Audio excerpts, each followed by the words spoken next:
എല്ലാവർക്കും നമസ്കാരം. IAS, IPS, IFS തുടങ്ങി പല സർവീസുകളിലേക്കും ഉദ്യോഗസ്ഥരെ തിരഞ്ഞെടുക്കുന്ന സിവിൽ സർവീസ് പരീക്ഷ ഓരോ വർഷവും ലക്ഷക്കണക്കിന് പേരാണ് എഴുതുന്നത്.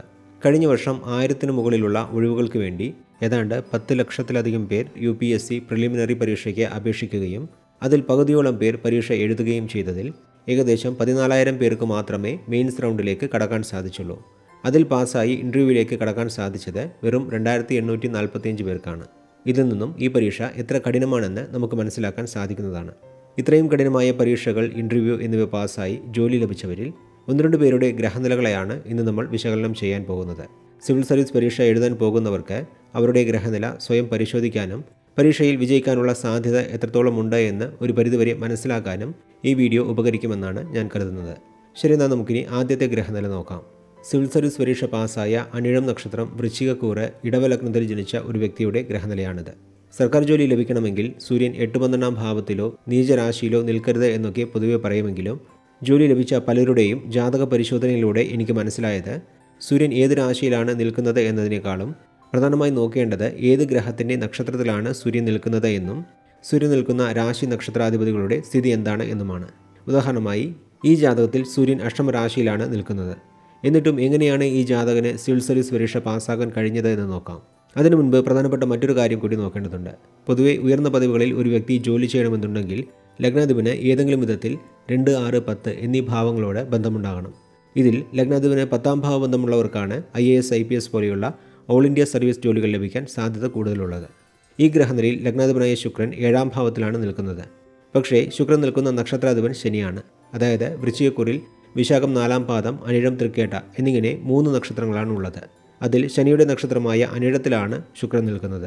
9-ാം ഭാവത്തിൽ തൻ്റെ സ്വന്തം രാശിയിൽ നിൽക്കുന്ന ശനി 10-ാം ഭാവത്തിനും അധിപതിയായതിനാൽ ലഗ്നത്തിന് 10-ാം ഭാവബന്ധമുണ്ട് എന്ന് നമുക്ക് മനസ്സിലാക്കാം. അടുത്തതായി നോക്കേണ്ടത് സർക്കാർ ജോലിക്ക് കാരകഗ്രഹമായ സൂര്യൻ്റെ സ്ഥിതിയാണ്. 4-ാം ഭാവാധിപനായി സൂര്യൻ നിൽക്കുന്നത് അഷ്ടമരാശിയിലാണ്. സൂര്യൻ്റെ കൂടെ രാഹുവും ചൊവ്വയുമുണ്ട്.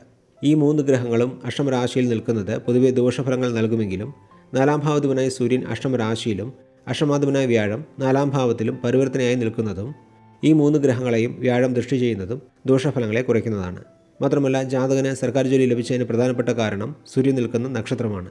സൂര്യൻ മാത്രമല്ല, രാഹുവും ധനുക്കൂറിലുള്ള ശുക്രൻ്റെ നക്ഷത്രമായ പൂരാടത്തിലാണ് നിൽക്കുന്നത്. ലഗ്നാധിപനായ ശുക്രൻ 6-ാം ഭാവാധിപൻ കൂടെയാണ്.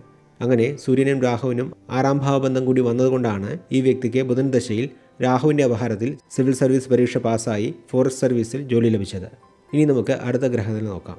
ഉത്തരാധ നക്ഷത്രം, മീനക്കൂറ്, തുലാലഗ്നത്തിൽ ജനിച്ച സിവിൽ സർവീസ് പരീക്ഷയിൽ വിജയം നേടിയ ഈ വ്യക്തിയുടെ ജാതകത്തിൽ ലഗ്നാധിപന് 2, 6, 10-ാം ഭാവങ്ങളുമായി ബന്ധമുണ്ടോ എന്ന് ആദ്യം നോക്കാം. ലഗ്നാധിപനായ ശുക്രൻ ജന്മരാശിയിലും 10-ാം ഭാവത്തിനുമായ ചന്ദ്രൻ 6-ാം ഭാവത്തിലുമാണ് നിൽക്കുന്നത്. ശുക്രൻ നിൽക്കുന്ന നക്ഷത്രാധിപൻ ചൊവ്വയാണ്. ചൊവ്വ 2-ാം ഭാവത്തിനും 7-ാം ഭാവത്തിനും അധിപനാണ്. അതുകൊണ്ട് ലഗ്നത്തിന് 2-ാം ഭാവബന്ധമുണ്ട് എന്ന് നമുക്ക് മനസ്സിലാക്കാം. അടുത്തതായി സർക്കാർ ജോലിക്ക് കാരകഗ്രഹമായ സൂര്യൻ്റെ സ്ഥിതി നോക്കാം. സൂര്യൻ 2-ാം ഭാവത്തിലാണ് നിൽക്കുന്നത്.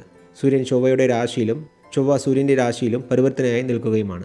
സൂര്യൻ നിൽക്കുന്ന നക്ഷത്രാധിപനായ ശനി നിൽക്കുന്നത് ജോലിയെ സൂചിപ്പിക്കുന്ന 6-ാം ഭാവത്തിലാണ്. പൊതുവെ 6-ൽ ശനി നിൽക്കുന്നവർക്ക് പ്രൈവറ്റ് ജോബ് ആണെങ്കിലും നിരന്തരമായി ഒരേ സ്ഥലത്ത് ജോലി ചെയ്യാനുള്ള യോഗമുണ്ടാകും. സൂര്യൻ മാത്രമല്ല, ഈ ജാതകത്തിൽ മൊത്തം 4 ഗ്രഹങ്ങൾ നിൽക്കുന്നത് ശനിയുടെ നക്ഷത്രത്തിലാണ്. അതുകൊണ്ട് തന്നെ 6-ാം ഭാവം വളരെ ബലമായാണ് ഈ ഗ്രഹനിലയിൽ കാണുന്നത്. മാത്രമല്ല, 6-ൽ നിൽക്കുന്ന കേതുവിൻ്റെ ദശാകാലത്തിലാണ് ഈ ജാതകന് ജോലി ലഭിച്ചത്.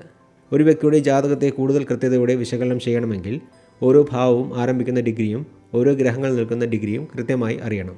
പക്ഷേ അങ്ങനെയുള്ള കാര്യങ്ങൾ പറഞ്ഞാൽ അത് മനസ്സിലാക്കാൻ പലർക്കും ബുദ്ധിമുട്ടായിരിക്കും എന്നതുകൊണ്ടാണ് ഗ്രഹം നിൽക്കുന്ന നക്ഷത്ര രീതിയിൽ ഗ്രഹനില എക്സ്പ്ലെയിൻ ചെയ്തത്. ഇങ്ങനെ നോക്കുമ്പോൾ തന്നെ ജാതകന് സിവിൽ സർവീസ് പരീക്ഷ പാസ്സാകാൻ സാധിച്ചത് എന്തുകൊണ്ടാണ് എന്നുള്ള കാര്യം മനസ്സിലാക്കാൻ സാധിക്കുന്നതാണ് എന്ന് പറഞ്ഞുകൊണ്ട് ഈ വീഡിയോ ഇവിടെ നിർത്തുന്നു. അടുത്ത വീഡിയോയിൽ കാണുന്നവരെ എല്ലാവർക്കും നന്ദി, നമസ്കാരം.